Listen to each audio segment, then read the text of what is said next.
ہماری زندگی کا بھی ایک ایک دن ڈیلی جا رہا ہے کہ نہیں جا رہا؟ سروے کرنے کی ضرورت ہے. ہم تو دکان مکان گاڑی گھوڑے کا سروے بہت کرتے ہیں لیکن زندگی کا سروے نہیں کرے. میرے بھائی اللہ ہم سب کو توفیق عطا فرمائے, مزید توفیق عطا فرمائے کہ ہم سروے کریں. ایک دن تو گیا, صبح نکلے تھے, ظہر کا ٹائم ہو گیا, عصر کا ٹائم ہونے والا, مغرب کا ٹائم ہوگا, عشاء کا ٹائم, رات ہو گئی, فجر. یا اللہ اس 24 گھنٹے میں میری زندگی میں نیکی کا اضافہ ہوا یا نہیں ہوا؟ کیونکہ جتنی زندگی اللہ نے بنائی تھی اس میں سے ایک دن کیا ہو گیا ہے؟ کم ہو گیا. جتنا سورج ڈوبتا ہے اتنا دن زندگی کا کم ہوتا چلا جاتا ہے. تو دن تو کم ہو رہا ہے لیکن نیکی میں اضافہ ہوا یا نہیں ہوا, اس کا سروے کرنا ہماری اور آپ کی ذمہ داری.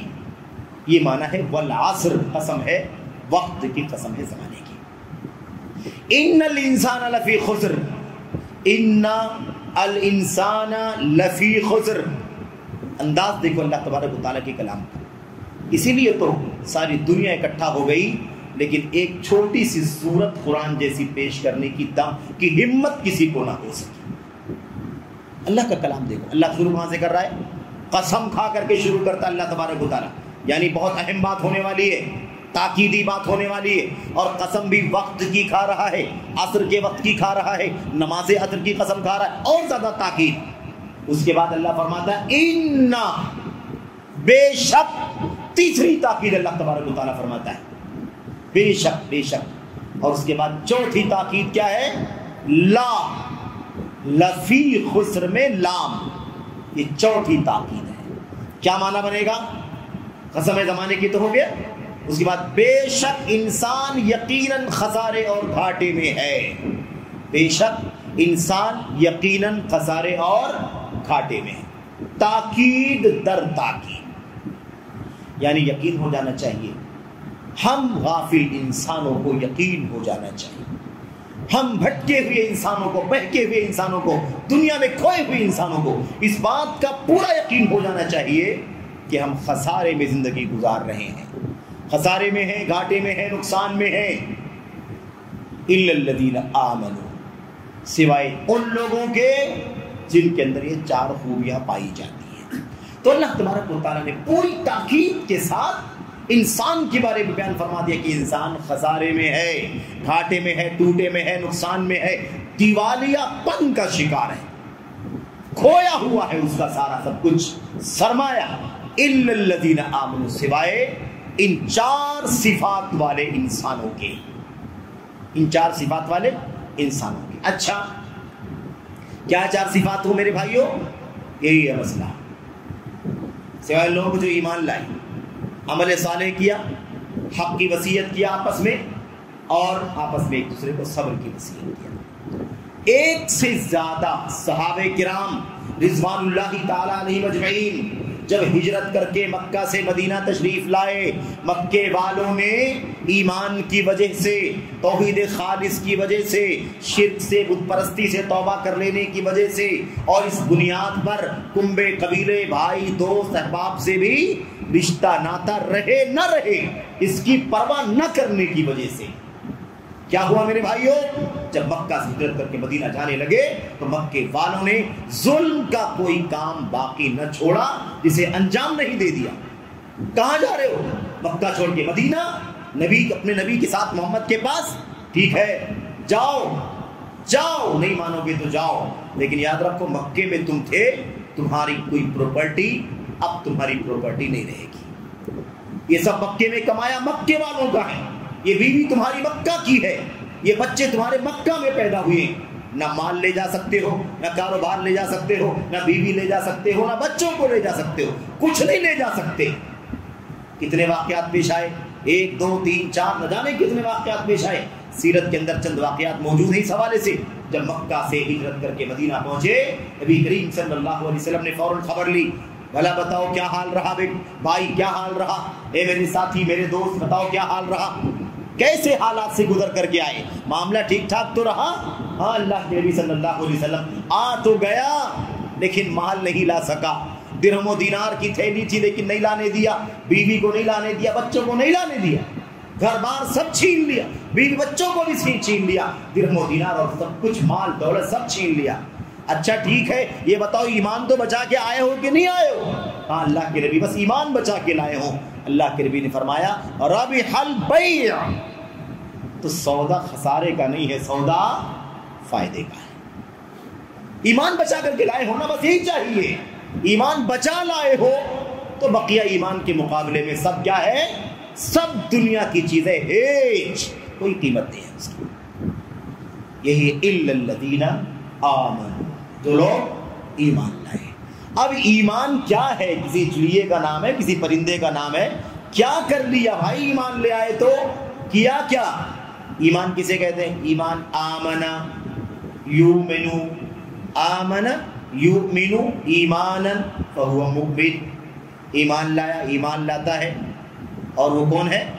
ایمان لانے والا ہے، یعنی مومن ہے۔ تو لوگ ایمان لائے، ایمان بمانا تصدیق، یقین، زبان سے بولنا، دل سے یقین کرنا، اور اس زبانی اقرار دل کی تصدیق کے مطابق عمل کر کے دکھانا، یہ تینوں چیزیں کیا ہیں؟ ایمان ہے۔ ایک بھی کچھ کم ہوا تو پھر ایمان سے انسان باہر نکلا۔ زبان سے کہا دل سے نہیں، منافقت ہے کہ نہیں؟ زبان سے کہا اور دل میں ایمان نہیں ہے تو کیا بن جائے گا؟ یہ نفاق بن جائے گا میرے بھائیوں، یہ نفاق بن جائے گا۔ اور زبان سے بھی کہہ رہا ہے، دل سے یقین بھی کر رہا، عمل نہیں کر رہا ہے، چلے گا کیا؟ نہیں چلے گا۔ ایسے شخص کو مرجی کہتے ہیں، یعنی ایمان تو رہے لیکن عمل نہ کرے۔ بہت آسان ہو جائے گا پھر تو کچھ کرنا ہی نہیں ہے، بس یقین رکھو کافی ہے، ایسے نہیں چلے گا۔ اور اگر مثال کے طور پر میرے بھائیوں زبان سے کہتا ہے اور اللہ تبارک و تعالیٰ کے لیے اس بات پر یقین اور دل سے تصدیق نہیں ہے تو یہ آدمی ریاکار ہے، دکھاوا کرنے والا ہے۔ یہ کیا ہے؟ ریاکاری کرنے والا ہے۔ تو اللہ تبارک و تعالیٰ فرماتا ہے الا الذین آمنوا، سوائے ان کے جو ایمان لائے۔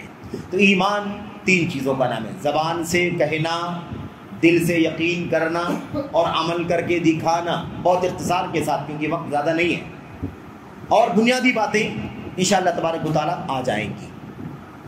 ایک بات یہ ہے، اب ہم جب ایمان کی بات کرتے ہیں تو ایمان کی فہرست میں 6 چیزیں آتی ہیں۔ کتنی چیزیں آتی ہیں؟ 6 چیزیں آتی ہیں۔ اللہ تبارک و تعالیٰ کی وحدانیت پر ایمان، اللہ کی توحید، ربوبیت کے اعتبار سے کہ اللہ کے سوا کوئی رب نہیں ہے، عبادت کے اعتبار سے اللہ کے سوا کوئی سر ٹیکے جانے کے قابل نہیں ہے، اسماء و صفات کے اعتبار سے جتنے بھی نام قرآن میں حدیث میں اللہ تبارک و تعالیٰ کے آئے ہوئے ہیں ان ناموں کا اللہ کے سوا کوئی حقدار نہیں۔ یہ ہو گئی بات۔ ایسے ہی میرے بھائیوں دوسری چیز کیا ہے؟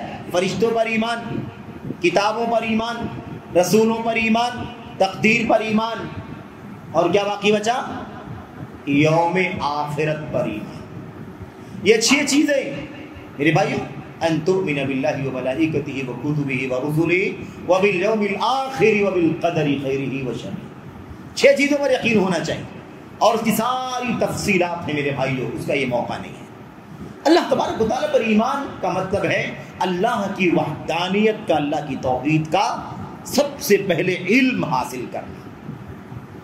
اللہ کے نبی محمد رسول اللہ صلی اللہ علیہ وسلم کو اللہ تبارک و تعالیٰ فرماتا ہے فَاعْلَمْ أَنَّهُ لَا إِلَهَ إِلَّا اللَّهُ وَاسْتَغْفِرْ لِذَنبِكَ۔ اے اللہ کے نبی صلی اللہ علیہ وسلم، آپ علم حاصل کیجئے، آپ پہلے جانیے کہ اللہ کے سوا کوئی سچا عبادت کے قابل نہیں۔ وہ نبی جو نبی امت کے سامنے کہتا تھا انا اعلمکم باللہ، اے میری امت کے لوگوں میں تم میں سب سے زیادہ اللہ تبارک و تعالیٰ کے بارے میں علم رکھنے والا ہوں۔ انا اخشاکم للہ، میں تم میں سب سے زیادہ اللہ تبارک و تعالیٰ سے ڈرنے والا ہوں۔ انا اتقاکم للہ، میں تمہیں سب سے زیادہ اللہ کا تقوی اختیار کرنے والا ہوں۔ اس نبی کو اللہ تبارک و تعالیٰ کیا فرماتا ہے؟ فاعلم انہ لا الہ الا اللہ، آپ جانیے کہ اللہ کے سوا کوئی سچا عبادت کے قابل نہیں ہے۔ تو عبادت سب بعد میں، عمل بعد میں، کردار بعد میں، سب سے پہلے کیا چاہیے؟ سب سے پہلے تو علم چاہیے، اللہ کی معرفت، اللہ کے وجود کی معرفت، اللہ کی ربوبیت کی معرفت، اللہ کی ربوبیت کی معرفت، اللہ کے اسماء و صفات کی معرفت، اللہ تبارک و تعالیٰ کی عظمتوں کی معرفت، اس کے افعال کی معرفت وغیرہ وغیرہ۔ توحید کے جو تین پہلو ہیں، ان تینوں پہلوؤں سے اللہ تبارک و تعالیٰ کی وحدانیت کا ہمیں علم ہونا چاہیے۔ اس لیے آپ جانتے ہیں نا، توحید کا ہم توحید کی 3 قسمیں جو کرتے ہیں قرآن کریم کے مطابق، سنت کے مطابق، وہ توحید کی اندر کی قسمیں نہیں ہیں۔ اللہ تبارک و تعالیٰ کی وحدانیت کو 3 طرح سے تسلیم کرنا، یہ معنی ہے۔ رب ہونے کے اعتبار سے اللہ تعالیٰ اکیلا ہے، عبادت کیے جانے کے اعتبار سے اللہ تبارک و تعالیٰ اکیلا ہے، ناموں اور صفات کے اعتبار سے اللہ تبارک و تعالیٰ اکیلا، یہ معنی ہے۔ کچھ لوگ کہتے ہیں ایک طرف یہ لوگ توحید کی بات کرتے ہیں اور پھر توحید کے بعد 3 ٹکڑے کر دیتے، تو توحید کہاں باقی بچتی ہے؟ سمجھ رہے ہیں نا؟ کہتے ہیں جیسے عیسائیوں کے ہاں تثلیث ہے، ایسے مسلمانوں کے ہاں بھی تثلیث ہے۔ یہ لوگ کہتے ہیں توحید ایک اللہ کی عبادت، اور پھر کہتے ہیں توحید کی 3 قسمیں۔ تو جو آپ نے تقسیم کر دیا تو ایک کہاں رہ گیا؟ ایسے لوگ تانا دیتے ہیں، سمجھ رہے ہیں؟ ان کو سمجھانا ہے کہ تقسیم کا مطلب ٹکڑے کرنا نہیں ہے، تقسیم کا مطلب اللہ کی توحید کی 3 قسمیں کہا جاتا ہے نا، تو اللہ تبارک و تعالیٰ کو ایک ماننا ہے۔ اللہ کی توحید کا مطلب اللہ کو ایک ماننا ہے۔ کس اعتبار سے اللہ تبارک و تعالیٰ کو ایک ماننا ہے؟ بس بحیثیت رب کہ دنیا میں جو کچھ بھی انجام پاتا ہے، سردی آتی، گرمی آتی ہے نا، بارش آتی، طوفان آتا ہے، مصیبت آتی، آفت آتی، راحت آتی، موت ہوتی، زندگی میں جو کچھ بھی ہوتا ہے وہ کون کرتا ہے؟ اللہ تبارک و تعالیٰ کرتا ہے۔ سمجھ رہے ہیں؟ اور دوسرا اعتبار اللہ تعالیٰ کو عبادت کے اعتبار سے اکیلا تسلیم کرنا، جتنی بھی عبادت کی چیزیں ہیں ان عبادات کو صرف اللہ تبارک و تعالیٰ کے لیے انجام دینا، تو عبادات کی حیثیت سے اللہ تبارک و تعالیٰ کو اکیلا حقدار اور مستحق تسلیم کرنا، یہ کیا ہے؟ توحید الوہیت۔ تیسری چیز کیا ہے؟ اللہ تبارک و تعالیٰ کی صفات اور اللہ تعالیٰ کے کمالات، اللہ تبارک و تعالیٰ کے نام جو بہت سارے ہیں، جن کی تعداد تو ان گنت ہے، حقیقت میں اللہ کے ناموں کی صفات کی تعداد اللہ کے سوا کوئی نہیں جانتا ہے۔ قرآن کریم میں، حدیثوں میں اللہ کے نبی صلی اللہ علیہ وسلم کی جتنے اللہ تعالیٰ کے نام اور صفات آئے ہوئے ہیں ان پر ہمارا یقین ہے، ان ناموں کے ساتھ یقین ہے، اور جن ناموں کو اللہ نے ہمیں نہیں بتلایا ہے ہمارا اس پر ایسے ہی سرسری اجمالی طور پر ایمان ہے کہ وہ سارے نام اللہ کے ہیں جو اللہ تبارک و تعالیٰ نے اپنے علم غیب میں چھپا رکھا ہے۔ ٹھیک ہے، اس کے بعد یہ ہو گئی بات اللہ تبارک و تعالیٰ کی توحید۔ جب اللہ تبارک و تعالیٰ پر ہم نے ایمان لے آئے، ایمان قبول کر لیا، اب کیا کرنا ہے ہمیں؟ وعامل الصالحات۔ اب ایمان لائے تو ایمان کا سب سے پہلا کام کیا تھا؟ اللہ تبارک و تعالیٰ کی معرفت، اللہ کو پہچانے، اس کی ربوبیت کو جانے، اس کی الوہیت کو جانے، اس کے ناموں کو جانے، اس کی صفات کو جانے، اس کی عظمتوں کو جانے، اس کی کبریائی کو جانے، اس کے افعال کو جانے۔ یہ بات ہو گئی۔ دوسرا کام کیا ہے؟ دوسرا کام ہے وعامل الصالحات، اور جن لوگوں نے عمل صالح کیا۔ ایک بات سمجھ لینا ضروری ہے، وہ کیا ہے؟ وہ یہ ہے کہ انسان یقیناً خسارے میں ہے سوائے جو لوگ ایمان لائے، وعامل الصالحات اور نیک عمل کیا، وتواصوا بالحق اور آپس میں حق کی وصیت کیا اور آپس میں صبر کی وصیت کیا، اور ایسے اللہ تعالیٰ نے فرمایا ہے نا۔ اس اور کا مطلب یہ ہے کہ ایک ساتھ میں سب ہونا چاہیے۔ خسارے سے باہر کون ہے؟ نقصان سے کون بچے گا؟ جس کے پاس ایک ساتھ میں یہ ساری چیزیں پائی جاتی ہیں۔ ایسا نہیں کہ 4 قسم کے لوگ خسارے سے باہر ہیں، جو ایمان لائے وہ بھی خسارے سے باہر ہیں، عمل کریں نہ کریں، دعوت دیں نہ دیں، ایسے نہیں۔ اور ایسا بھی نہیں، خسارے میں کون ہے؟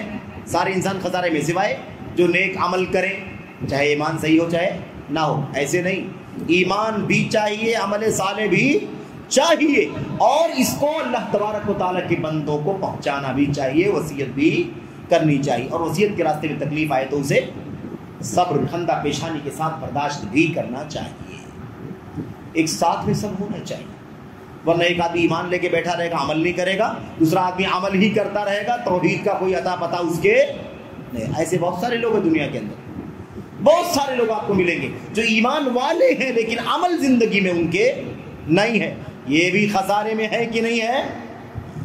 کتنے لوگ خاندانی اہل حدیث ہیں، خاندانی دادے پرکھوں کے زمانے سے اہل حدیث ہیں، لیکن زندگی میں نہ نماز ہے، نہ روزہ ہے، نہ حلال کی کوئی تمیز، نہ حرام کی کوئی تمیز، نہ کاروبار میں کوئی فکر، کچھ نہیں. لیکن ہے اہل حدیث. کیوں؟ اس لیے کہ کبھی قبر پر نہیں جاتے، کبھی مزاروں پر نہیں جاتے، کبھی شرک کا کام نہیں کرتے، کبھی کفر کا کام نہیں کرتے، کبھی غیر اللہ کو نہیں پکارتے، غیر اللہ کے سامنے ہاتھ نہیں اٹھاتے، کبھی اللہ کے گھر کے سوا کسی کا طواف نہیں کرتے، لیکن اللہ کے گھر کی نماز، اللہ کے گھر میں آ کے نماز بھی کبھی نہیں پڑھتے. ایسے بہت سارے لوگ ملیں گے، سمجھ رہے ہیں؟ تو شرک و کفر نہیں کرتے، لیکن اللہ تبارک و تعالیٰ کی دین پر عبادات سب سے پہلے عمل بھی نہیں کرتے، بے عمل. اللہ کی توحید. اب یہاں پر یہ نقطہ سمجھا دینا ضروری ہے، یہ آپ ذہن میں اچھی طرح سے بٹھا لیں کہ ایک آدمی اگر کلمہ توحید لا الہ الا اللہ محمد رسول اللہ پڑھتا ہے، اس کا یقین بھی ہے، بالکل یقین ہے، دل میں یقین ہے کہ اللہ کے سوا کوئی سچا معبود نہیں ہے، صرف وہی عقیدہ عبادت کے قابل ہے، اور زبان سے بھی وہ بات کہہ رہا ہے، لیکن وہ عمل نہیں کر رہا ہے، گرچہ وہ شرک بھی نہیں کرتا، کفر بھی نہیں کرتا. تو یاد رکھیں کہ اگر وہ بالکل بھی عمل نہیں کرتا ہے تو اس کا مطلب یہ ہے کہ اس کا ایمان بھی درست نہیں ہے. کیوں معلوم آپ کو؟ اس لیے کہ ایمان 3 چیزوں کا نام ہے. ایمان 3 چیزوں کا نام ہے: زبان سے کہنا، دل میں یقین کرنا، اور عمل کر کے دکھانا. کوئی آیت کریمہ آپ کو اللہ کے کلام کی آیت میں، قرآن میں، کلام میں نہیں ملے گی جس میں اللہ تبارک و تعالیٰ نے الذین آمنوا کے ساتھ وعاملوا الصالحات نہ کہا ہو. جو لوگ ایمان لائے اور نیک عمل کیا، ایمان کے ساتھ عمل کیا ہے؟ مست ضروری ہے، اس کے بغیر میرے بھائیوں، ان الذین آمنوا وعاملوا الصالحات کانت لهم جنات الفردوس نزلا. جو لوگ ایمان لائے اور نیک عمل کیا، اس ایمان کے تقاضے کے مطابق کیا کیا؟ عمل کیا، نیک عمل کیا. اللہ اکبر. کانت لهم جنات الفردوس نزلا، ان کے لیے جنت الفردوس بطور ضیافت اور مہمانی اللہ تبارک و تعالیٰ نے تیار کر رکھا ہے. کتنی آیتیں ہیں، چاہے آگے چاہے پیچھے چاہے سیاق میں، لیکن آپ کو عمل، ایمان کے ساتھ عمل کا تذکرہ ضرور ملے گا. تو اگر کوئی شخص اگر بالکل عمل نہیں کرتا ہے تو میرے بھائیوں بہت خطرناک ہے، یہ تقریباً کفر کے برابر ہے. یاد رکھو، علماء نے کتابیں لکھی ہیں اس پر. مجرد ترک العمل کفر فی الدین. ایک آدمی صرف زبان سے بولا ہے، دل سے یقین رکھا ہے، وہ تو اللہ تبارک و تعالیٰ جانتا ہے دل میں یقین ہے کہ نہیں، لیکن یقین کے ساتھ ہم مانتے ہیں کہ یقین کیا ہے، عمل نہیں کرتا ہے، بالکل عمل کا نام و نشان نہیں ہے، تو یہ بھی دین کے اندر کیا ہے؟ کفر ہے. ہاں ایک آدمی عمل کرتا ہے، پڑھتا ہے، نماز رکھتا ہے، روزہ، لیکن کبھی کوتاہی بھی کرتا ہے، کبھی سستی بھی ہو جاتی ہے، کبھی غفلت بھی ہو جاتی ہے، تو اس کا معاملہ کیا ہے؟ اس کا معاملہ الگ ہے، وہ کوتاہی کرنے والا مانا چاہیے. تو ضروری ہے میرے بھائیوں میرے. اچھا جناب علی، اب کیا ہوا؟ اللہ تبارک و تعالیٰ فرماتا ہے وعاملوا الصالحات، نیک عمل کیا. عمل صالح کسے کہتے ہیں؟ جس کو بزرگوں نے کہا ہے کہ اچھا عمل ہے، جس کو کتابوں میں لکھا گیا ہے، جس عمل کے فضائل بیان کیے گئے ہیں، جس عمل پر اجر و ثواب بیان کیا گیا، جنت کا وعدہ کیا گیا، جہنم سے بچنے کا وعدہ، اللہ کی رحمت، مغفرت، سفارش، کیا وہ نیک عمل ہے؟ ایسا کچھ نہیں. نیک عمل وہ ہے جس پر محمد الرسول اللہ صلی اللہ علیہ وسلم کی سنت کی مہر لگی ہوئی. آپ نے بتایا ہو کہ یہ عمل نیک ہے، آپ نے کیا ہو اس عمل کو، آپ کے سامنے عمل کیا گیا ہو اور آپ نے ڈانٹا نہ ہو، منع نہ کیا ہو، اس عمل کو کیا کہا جائے گا؟ اس کو عمل صالح کہا جائے گا. تو عمل صالح کسے کہتے ہیں؟ جو اللہ کے نبی کی سنت کے مطابق ہو. امام ابن تیمیہ رحمۃ اللہ علیہ نے اپنی کتابوں میں لکھا ہے جماع الدین اصلان، دین اسلام کا خلاصہ 2 بنیادیں. دین اسلام کا خلاصہ کیا ہے؟ 2 بنیادیں. اگر کوئی پوچھے اسلام جو آپ لوگ فالو کرتے ہو مسلمانوں، اسلام فالو کرتے ہو، اسلام کیا ہے؟ 2 لفظوں میں بتاؤ اسلام کیا ہے. تقریر نہیں کرنا آدھے گھنٹے کی، 1 گھنٹے کی، 2 لفظوں میں بتاؤ اسلام کیا ہے. کیا جواب دیں گے؟ اسلام کیا ہے؟ 2 لفظوں میں. اللہ کے نبی صلی اللہ، امام ابن تیمیہ رحمۃ اللہ علیہ فرماتے ہیں اگر کوئی کہے تو یہ جواب تم دے دینا. کیا؟ اسلام یہ ہے اللہ یعبد الا اللہ و اللہ یعبد اللہ الا بما شرع. یہ 2 جملے میں اسلام اس بات کا نام ہے کہ عبادت صرف اللہ تبارک و تعالیٰ کی جائے، نمبر 1. نمبر 2، وہ عبادت نبی کریم صلی اللہ علیہ وسلم کے طریقے کے مطابق کی جائے. اسلام. اس سے باہر اسلام نہیں میرے بھائی. سارا اسلام ان دو جملوں میں سمٹا ہوا ہے. اس لیے عمل صالح کب ہوگا؟ عمل صالح کب ہوگا؟ جب نبی کریم صلی اللہ علیہ وسلم کی سنت میں اس کا کوئی ثبوت موجود ہوگا، اس کی کوئی اصل موجود ہوگا. ورنہ کتنا بھی اچھا لگے، کتنا بھی محنت کا کام ہو، نماز ہی ہو، روزہ ہی ہو، لیکن وہ عمل کبھی اچھا نہیں ہو سکتا جب تک کہ وہ کام اس وقت میں اتنی تعداد میں اور میرے بھائیوں اسی کیفیت میں جس کیفیت میں نبی کریم صلی اللہ علیہ وسلم نے کیا ہو، تب تک کوئی بھی عمل نیک نہیں ہو سکتا. سعید بن مسیب رحمۃ اللہ علیہ مشہور تابعی، سید التابعین، فجر کی نماز سے پہلے اذان ہو جانے کے بعد ایک آدمی نے دو رکعت کر کے کئی رکعت نماز پڑھ ڈالی. سنت فجر سے پہلے کتنی سنت ہے؟ 2 رکعت. رکعت الفجر خیر من الدنیا وما فیہا، ہے کہ نہیں؟ اس نے 2 رکعت پڑھا، پھر سلام پھیرا، پھر پڑھا، پھر سلام. سعید بن مسیب دیکھ رہے تھے، جب اس نے سلام پھیرا 2 4 6 کے بعد سلام جب پھیرا تو اس سے پوچھا، کہا بھی کیا پڑھ رہے تھے؟ کہا سنت پڑھ رہا ہوں. کہا کتنی رکعت؟ کیا یہ کیا بات ہوئی کتنی رکعت؟ سنت پڑھ رہا ہوں، 2 پڑھوں 4 پڑھوں 6 پڑھوں. کہا نہیں، اللہ کے نبی نے 2 ہی پڑھا ہے. تو کہا اللہ کے نبی نے 2 ہی پڑھا تو کیا مطلب 2 ہی پڑھو؟ جو میں نے تیسری چوتھی پڑھی ہے وہ بھی تو وہی پڑھا ہے جو پہلے 2 میں پڑھا تھا. وہی قیام، وہی رکوع، وہی سجدہ، وہی سورہ فاتحہ، وہی تلاوت، سب کچھ وہی کیا جو پہلے 2 رکعت میں کیا. جو نماز 2 رکعت شروع میں پڑھا وہی 2 رکعت بعد میں، پھر 2 رکعت بعد میں، پھر 2 رکعت بعد میں. تو آپ یہ کیوں پیچھے پڑے ہیں ہمارے کہ آپ اتنی کیوں پڑھتے ہیں؟ کیا نماز پڑھنے سے اللہ عذاب دے گا مجھے؟ اللہ، سوال کیا ہے کہ اللہ تعالیٰ مجھے عذاب دے گا نماز پڑھنے پر؟ نماز جیسے کام مجھے اللہ تبارک و تعالیٰ عذاب دے گا؟ ایعذبنی اللہ علی الصلاۃ، کہ اللہ تبارک و تعالیٰ مجھے نماز پر عذاب دے گا؟ سعید بن مسیب نے کیا جواب دیا؟ وہ جواب ہم سب کے لیے ہے، ساری انسانیت کے لیے، قیامت تک کے سارے لوگوں کے لیے ایک اصول اور قاعدہ ہے. اللہ تعالیٰ تمہیں نماز پڑھنے پر عذاب نہیں دے گا، لیکن نبی کی مخالفت، سنت کی مخالفت کرنے پر تمہیں اللہ تعالیٰ عذاب دے گا. صحیح ہے کہ وہ نماز ہے، لیکن نبی نے 2 پڑھا ہے، 4 6 8 نہیں پڑھا. اس 2 کے بعد چوتھی، چھٹی، 8ویں تک جو تم نے پڑھا ہے وہ نبی نے نہیں پڑھا ہے. حکم رسول کی مخالفت کرنے پر اللہ تبارک و تعالیٰ تمہیں کیا دے گا؟ عذاب دے گا. تو عمل صالح کا مطلب نبی کی سنت کے مطابق دین پر عمل کرنا. نمبر 3، تیسری خوبی کیا ہونی چاہیے کامیاب ہونے والوں کی، خسارے نقصان سے بچنے والوں کی؟ وتواصوا بالحق، آپس میں ایک دوسرے کو حق کی وصیت کرنا. حق کی وصیت کرنا، حق کا مطلب دین اسلام کی وصیت کرنا، توحید کی وصیت کرنا، سنت کی وصیت کرنا. وصیت کا اللہ نے استعمال فرمایا ہے یہاں پر قرآن کے اندر. وصیت تاکید کے ساتھ، پریشر کے ساتھ کوئی بات جب کہی جاتی ہے تو اس کو وصیت کہا جاتا ہے. وفات پانے والا کہہ کے جاتا ہے، میرے بچوں دھیان رکھنا میرے مرنے کے بعد یہ ضرور کر لینا، یہ ضرور کر لینا، یہ ضرور کر لینا، یہ ضرور کر لینا. تو تاکید کے ساتھ جو بات سمجھائی جاتی ہے اس کو کیا کہتے ہیں؟ وصیت. آپس میں ایک دوسرے کو حق کی وصیت کرنا. آؤ اللہ کی توحید کی طرف، آؤ نبی کی سنت کی طرف، آؤ نبی کے صحابہ کے طریقے کے مطابق عمل کرے زندگی گزارنے. جو کامیاب ہو کر کے دنیا سے جا چکے ہیں، خسارے سے بچ کے دنیا سے جا چکے ہیں، ان لوگوں کے راستے پر چل کر کے ہم بھی اللہ تبارک و تعالیٰ کے دین پر عمل کرنے والے بن جائیں. ایک دعوت اللہ، لیکن یاد رہے یہ دعوت، اس کو دعوت کہتے ہیں. کسی کو دعوت، کسی کو تبلیغ، کسی کو اعلام، کسی کو وصیت، بہت سارے نام ہیں اور کوئی فرق نہیں اس کے اندر. دعوت تبلیغ میں کوئی فرق نہیں. لوگوں نے فرق نکال کر کے بہت کچھ گڑبڑ کر ڈالا ہے. کوئی لوگ کہتے ہیں تبلیغ کہتے ہیں کس کو؟ تبلیغ کہتے ہیں کس چیز کو؟ غیر مسلموں کو. نہیں، دعوت کہتے ہیں غیر مسلموں کو بلانا اور تبلیغ کہتے ہیں مسلمانوں کو سمجھانا. یہ کیا بات ہوئی؟ دونوں ہے. دعوت تبلیغ، تبلیغ دعوت. مسلمانوں کو دعوت بھی، تبلیغ بھی، غیر مسلموں کو بھی دعوت بھی. تب کوئی فرق نہیں ہے. پتہ نہیں کہاں سے فرق نکال دیا لوگوں نے. اچھا، بات ختم کر رہا ہوں میں 2-4 منٹ کے اندر.